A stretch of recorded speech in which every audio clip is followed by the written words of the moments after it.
마흔을 위한 경제학 우종국. 지금 못 사는 것은 먹지 못하고 입지 못하기 때문이 아니다. 다른 사람보다 못 살기 때문이다. 다른 사람보다 못 산다는 것은 무슨 뜻일까? 내가 먹고 싶은 음식을 마음껏 먹을 수 없고, 내가 타고 싶은 차를 마음껏 탈 수 없고, 내가 입고 싶은 옷을 마음껏 사입을 수 없다는 것이다. 지금 못 산다는 것은 내 취향을 만족시키기에 수입이 부족하다는 뜻이다. 지금 못 산다는 것은 절대적 빈곤이 아니라 상대적 빈곤이다. 인간은 자유를 추구하는 존재라고 하는데, 자유를 활용해 머리를 물들이거나 문신을 하거나 화려한 옷을 입으면 자유를 제한받고, 자유를 드러내지 않으면 자유를 누릴 수 있게 된다. 자유의 역설이다. 우리 집 바로 옆 빌라 한 채가 2억 원에 매매되었다. 그럼 우리 집도 2억 원일까? 옆 빌라는 준공된 지 10년이 되었고 우리 빌라는 20년 되었다. 그럼 우리 집은 반값에 팔아야 하나? 그런데 우리 집이 더 비싸게 팔렸다. 왜일까? 우리 집은 대지 지분이 45제곱미터인데 옆집은 30제곱미터다. 20년 넘는 빌라는 대개 건축물 가치는 0원에 가깝고 대지 지분이 중요하다. 재개발될 때 적용되는 일반적인 룰이다. 전세 보증금이 계속 오르면 세입자는 집주인에게 부탁하면 보증금을 올리지 않을 수 있지 않을까라는 기대를 하게 된다. 보증금을 동결하거나 올리는 것은 집주인 마음이기 때문이다. 집주인으로서는 보증금을 시세대로 올려받자니 미안해지고 양심의 가책도 느끼게 된다. 보증금을 올리지 않으면 당장 마음은 편하지만 기회 비용에 대한 아쉬움 때문에 끙끙 앓게 된다.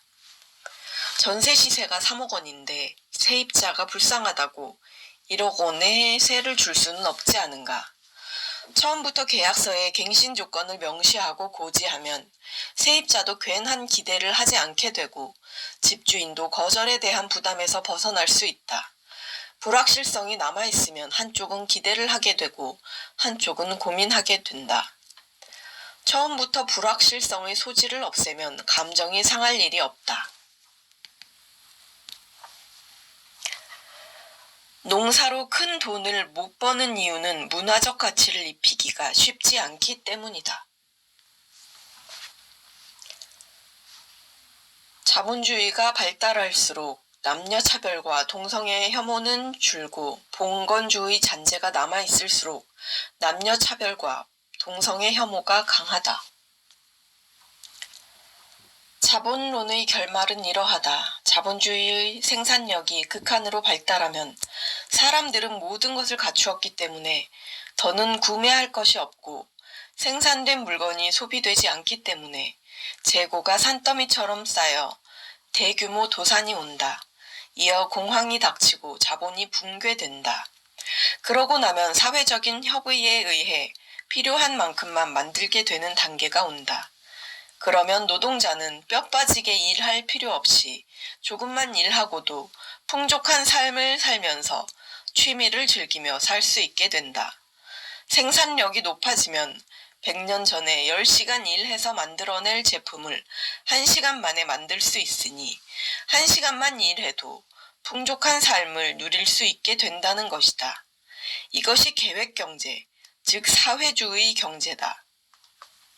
나도 대학생 시절에는 그럴듯한 말이라고 생각했다. 하지만 마르크스는 상품에 내재된 기분 요소를 전혀 고려하지 않았다. 아이러니하게도 자본주의가 계속 유지될 수 있는 이유는 상품에 포함된 기분에 있다. 옷장에 옷은 많은데 입을 옷이 없다라고 말하는 것을 들어보았을 것이다. 옷이 많은 이유는 한 벌 살 때마다 한 벌을 버리지 않아서다.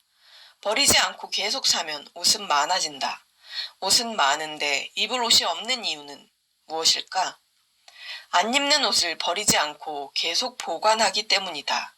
오랫동안 입지 않은 옷은 앞으로도 입지 않을 가능성이 높으니 버리는 것이 낫다. 안 입을 옷을 버리면 옷장에 입을 옷이 적당히 있을 것이다. 정리의 신이라고 불리는 곤도 마리에의 책 제목이 설레지 않으면 버려라 인 것도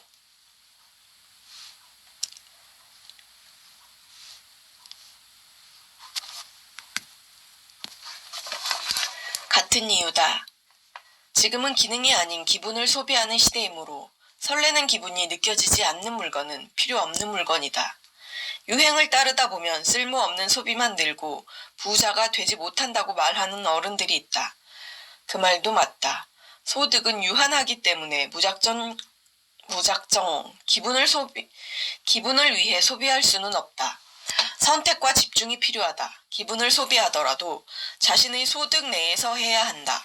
집을 사는데 얼마를 사용하고 음식에 얼마를 사용하고 옷을 사는데 얼마를 사용할지 결정해야 한다. 유행이라는 것이 쓸모없는 것이라고 여기는 사람조차 똑같은 책을 100번 반복해서 읽으라면 싫어할 것이다. 인간은 새로운 것을 추구하는 존재이기 때문이다. 주변에서 우리나라에서는 왜 발뮤다나 다이슨 같은 창의성 넘치는 회사가 나오지 않을까라는 말을 많이 듣는다. 창의성은 갑자기 하늘에서 떨어지지 않는다. 창의성에는 두 가지가 있다. 첫째는 이 세상에 존재하지 않는 것을 상상해 만드는 것이다. 둘째는 이미 존재하는 것을 개선하는 것이다. 시, 소설, 영화 등을 만들 때는 첫 번째 창의성이 필요하다. 산업에서 필요한 것은 두 번째 창의성이다. 이는 사소한 불편을 개선하는 데서부터 시작한다. 불편한 것을 참도록 강요하지 않고 고치도록 독려해야 발현된다. 어릴 때부터 집단 교육으로 길들이지 않고 개인의 불편함과 요구를 귀담아 듣는 사회에서만 나오는 것이다. 반찬이 맛이 없다고 하면 왜 맛이 없다고 생각하느냐? 맛이 있으려면 어떻게 하면 좋겠느냐? 예산이 한정적이어서 이것을 하려면 다른 것은 포기해야 한다라고 소통해야 하는데 대개 편식하면 건강에 해롭다. 주는 대로 먹어라. 이 밥을 주려고 너희 부모님이 얼마나 뼈 빠지게 일하는지 아느냐 같은 말이 돌아온다. 그런 말을 듣고 자란 아이는 성인이 되어서도 불편함이 생기면 해결할 방법을 궁리하기보다 지레 포기한다. 우리는 학교에서, 군대에서, 직장에서 그렇게 길들여졌다. 개인의 불편함에 대한 소통이 어려운 이유는 자식을 키워보거나 조직에서 간부가 되어 팀원을 지휘해보면 알게 된다. 첫째는 경제적 이유다. 가정이든 직장이든 예산은 한정되어 있다. 요구사항을 일일이 들어주다가는 예산이 남아나질 않는다. 둘째 이유는 인내심이다. 아랫사람의 요구사항을 듣는 일은 쉽지 않다. 부모는 부모대로 머리 아픈 일이 많고 팀장은 팀장대로 골치 아픈 일이 많다. 아랫사람이 알아서 시키는 대로 했으면 좋겠는데 자꾸 이의를 제기하고 질문한다면 달갑지 않다. 창의성 넘치는 조직을 만들려면 인내심이 필요하다. 급식에 대한 이의 제기를 귀찮다고 대충 얼버무리면 아무도 해답을 고민하지 않는다. 창의성이란 사소한 불편을 개선하기 위해 고민하는 과정에서 나온다. 그런 것까지 내가 고민해야 해 라는 리더 아래서 일하는 직원은 창의성을 발휘하기 힘들다. 집에서 혼자 사용하는 생필품은 타인에게 과시할 필요가 없으니 기능 위주로 소비한다. 문화적 요소가 없는 제품은 대부분 저렴하다. 다이소 매출이 증가하는 이유다. 남북한이 통일하려면 가장 중요한 전제는 평화도 아니고 동일한 언어도 아니다. 중요한 것은 비슷한 소득 수준이다. 통일에 대한 의지가 있다면 예비 단계로 동남아시아 등 해외에 진출한 한국 기업의 공장을 모두 북한으로 옮겨 북한의 1인당 국민소득을 빠르게 올려야 한다. 개성공단을 북한 전 지역으로 확대하는 것이다. 지금의 개성공단은 정치적 불안정 때문에 대규모 투자가 어렵다. 평화체제가 이루어지고 북한이 정상 국가가 되면 국내 기업들이 북한 투자를 마다할 이유가 없다. 장점은 크게 세 가지다. 첫째, 가깝다. 저임금을 찾아 중국, 베트남, 인도네시아, 말레이시아에 공장을 지었던 기업들이 북한에 공장을 지을 것이다.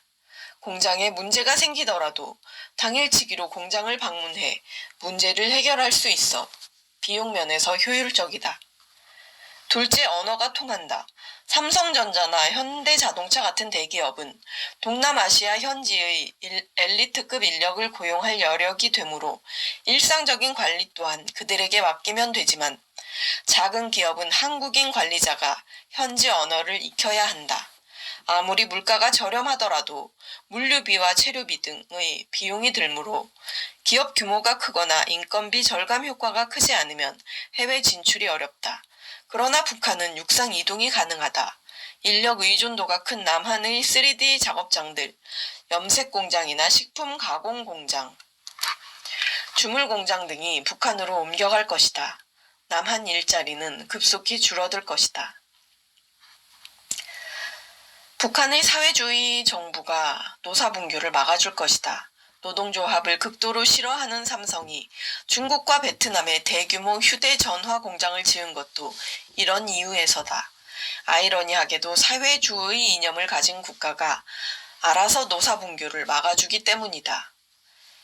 이유라고 미화하기에는 민망하지만 국내 기업들이 북한 투자를 마다하지 않을 장점이라고 볼 수 있다. 한 세대 만에 남북한이 하나의 국가로 통합되기는 거의 불가능하다. 우리가 기대하는 통일도 실은 가고 싶을 때 언제든 갈 수 있는 여행 자유국가, 기업들이 제한 없이 투자할 수 있는 투자 자유국가, 즉 우호적인 관계를 맺고 자유로운 교류와 왕래를 할 수 있는 정상 국가로서의 관계가 아닐까?